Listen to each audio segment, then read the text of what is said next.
When people come to me struggling with body issues, they tend to treat the symptoms, not the root cause. And oftentimes, this is what I hear: I am eating healthy, I am exercising, but nothing is changing.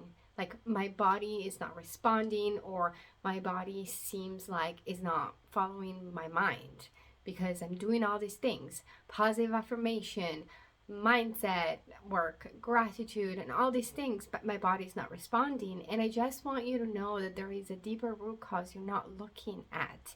And I am not disregarding all of the wonderful things that you're doing, because those are so important in order to keep the foundations of the body working, because we need a strong body in order to do the spiritual work. But oftentimes, the spiritual work that we are called to do in order to heal and provide healing at a cellular level and break toxic patterns, even break generational patterns, well, that is something that happens when we take a deeper look at these main causes that I'm about to tell you. But first thing first, don't forget that everything that I am sharing, you can read at your own pace from the comfort of your home. On Tuesday, I am publishing my cookbook, which is a health cookbook, which will have chapters that will actually inform you and educate you on all of the areas of health that you've never considered before. Okay, there is the physical body, but there is like your energetic blueprint, there is a subconscious mind, there's the emotional body. And this, among 100 plus recipes, will help you to decode the weight loss code you've been trying to decode for so long. So don't forget to buy your copy on Tuesday, September 19th, 2023. I'm really, really excited. But let's keep going and let's deep dive into the major root causes of why your body is holding on to weight. The first one that I see is you're not feeling safe in your own body. So oftentimes, there has been a traumatic event, and big or small doesn't really matter. The outcome is the same, and that could be, I see actually physical, emotional abuse happening quite often in my subconscious healing sessions. But that could also have been a comment that was made by someone who you considered quite important, and it could be a caregiver, like a grandma, a teacher, a mom, or a dad, a brother, or a best friend when you were little, that cut you really deep. And oftentimes people are like, well, I don't remember that. But as soon as we get into the subconscious mind, everything comes out. And I pretty much see this all the time. And you made a decision that day when you received that comment, like you have love handles, that you were going to be fat, or that it was not worthy of you being seen by everyone, because you now have love handles because this person just express their opinions disregarding your sensitive feelings. And so the first reason why is because you are not feeling safe being you and being actually in your body, which leads me to tell you about the root cause number 2, which is the fear of being seen and or hiding. And it kind of follows up the number 1, but this is pretty much hiding behind your weight and becoming invisible, because it's so much easier entering a room and not having the attention, at you when you walk in. And I did that in the past. Being blonde and blue eyes, you know, all my life I drew attention, and because of this attention I was also exiled from many groups of friends, especially women and girls that didn't want me in the group because I was blonde and blue eyes. But I got really tired one time and I dyed my hair like brown. First and only time in my life, like really dark brown, almost black. And I noticed a huge difference. For me, that was a testing for myself, within myself, but I wanted to be invisible at that time.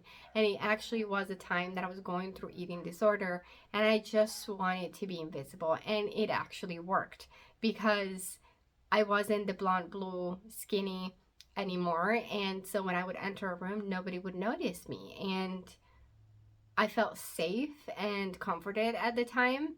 And that allowed me to do my healing journey. And then going back to becoming who I've always meant to become and actually being okay with being blonde and blue eyes, which is my kind of like more natural color.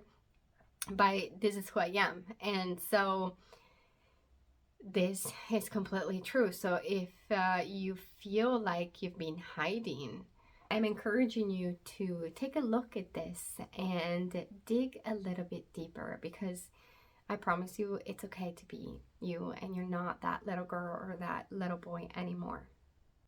Number 3 is protection. So the question here is, are you so afraid of getting hurt again? And this is like slightly different than hiding, because you could be hiding like behind different clothes, or like my previous example, behind like a different color of hair and no makeup, or you know, that's for women, but you know what I'm trying to say. Now protection is, you know, when you really want to protect yourself, like building that cushion between you and the external environment. Now the body creates, and the fat cells, right, like they multiply to create that cushion that you and, you know, society really loves to call it fat, but honestly I like to call it the safe cushion between you and the environment. And this is a true layer of protection that manifested into the physical body. And I've heard it so many times from women that have started to lose the weight, that once this layer starts to come off, it's scary, and it's like there is less protection between you and the outer world. And then you have to start using the protection from like the energetic one, which is a different kind of muscle to train. Totally possible, but I just want to validate maybe the things that you've been doing for so long. Number 4 is actually the survival mode, fight or flight mode. Maybe your body is in a state of fight or flight response, and it has been like that for many, many years. And what happens is that when you continue to, you know, stay in this fight or flight, the body is not designed to do that. So at some point the immune system starts to like break down, and if it's prolonged, you go into stress response, like high cortisol level. It's really damaging for your health. And at some point, like your body starts to like develop the extra weight, and not being able to sleep and not being able to generate and like regenerate your body. And so actually research have shown like a degeneration of the cells in the body when the stress response has been prolonged for too long. Like you're not designed to stay there, and that is caused by that trauma, that it's kind of like creating a code in the body, and it's active. It's like a button, and you haven't turned that off yet. So you're probably wondering how to switch all of these things off, and I'm going to tell you at the end of this video, so stick around, because we're going to take a look at number 5, which is lack of boundaries. And you're probably wondering like, why is she talking about lack of boundary when I have extra weight? Because when you lack boundaries, you keep saying yes to things that you mean no to. So you keep like giving access to your energy to people, and so people are constantly tagging and taking, and you're running on empty, and that is actually causing the stress, fight or flight response. But it's more of like a super energetic cause of you not showing up for yourself, you abandoning yourself and saying yes, yes, yes, yes, when you actually mean no. So you're actually exhausted, right? But it didn't start from trauma, it starts from you having lack of boundary. So all of these things are super, super interesting. I see all of this with my clients. You can read more in this book, Manja. And the how, well, that's what I help people do. I take them on a healing journey, whether they want a journey or they want a one-on-one just session, where we remove these subconscious and energetic causes that are keeping the body in this fight or flight response, and so that they can release the energetic weight kind of effortlessly. And if you like this video, please give it a thumbs up, and I'll see you in the next one. A big ciao.